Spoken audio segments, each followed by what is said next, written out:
नूतन शिक्षक नियुक्ति दाबी में विद्यालय फाटक ताला पकाई धारणार छात्र छात्री और अभिभावक 3 दिन है चली आंदोलन।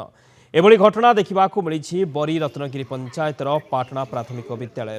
विद्यालय 6टी श्रेणी बेले पाखापाखि 80 जन छात्र छात्री पाठ पढ़ुंट। विद्यालय 3 जन शिक्षक थिले किंतु शिक्षा विभाग पक्षर सेठारु जड़े शिक्षकों को अन्यत्र बदली करा मात्र 2 जन शिक्षक अच्छा तेणु पाठ पढ़ारे बाधा सृष्टि होइछि। आउ जने शिक्षकों को नियुक्ति दिया न जावा पर्यंत आंदोलन चलिबो बोली चेतावनी दिया जाइछि। एबे सुधा घटनास्थल को कौनसी अधिकारी न जावा बरी शिक्षा विभाग पारिबा पणिया उपरे प्रश्नवाची सृष्टि करिछि।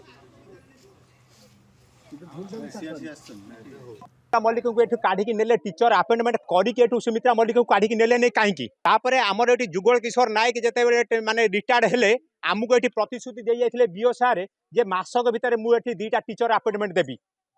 किंतु दुर्भाग्यवशत आज पर्यंत गोटे टीचर भी आम स्कूल को प्राइमरी स्कूल को दे पाइले नहीं। जड़े टीचर हेले केमिति कौन पाठ पढ़े आम से आम स्कूल सबुदिन आसचु खेली खेलिकी जाऊँ किंतु आम मूर्ख हो गलन कि आपण को हाथ जोड़िक आम अनुरोध कर आम स्कूल को शिक्षक पठातु। स्कूल रे शिक्षक अभाव आमर जड़े बर्तमान जड़े टीचर अच्छा आ जड़े डेप्लय अच्छा आउ जड़े टीचर 5टा क्लास ता सहित शिशु बाटिका अच्छी तापर समस्त कार्य बुझिकी पिला पाठ पढ़ाया से नाई 10 वर्ष जन को रेशनलाइजेशन ट्रांसफर रे जन को ट्रांसफर कराई एबे 77 पिलारे 2 जन शिक्षक अच्छा जोटी 77 मध्य 12 जन शिशु सेविका शिशु बाटिका पिला भी अच्छा जो मानक भी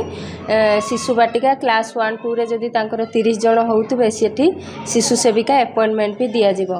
तो तांकर रोल स्ट्रेंथ हिसाब रे तांकर टीचर जेतिकी रहिबा कथा सेतिकी अच्छा।